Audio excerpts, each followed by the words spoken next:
අද ඔක්තෝබර් 22 අද අපි කතරගම ගියා. ඉතින් මට ගොඩක් සතුටු දවසක් අද නංගිට අකුරුත් කිව්වා.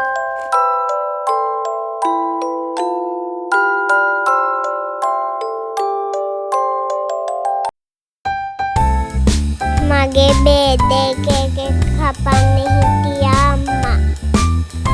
තාත්තා නැන්දා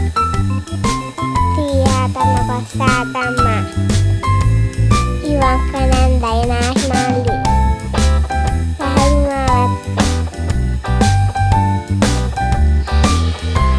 istirahat citia istirahatnya sama citia apa citia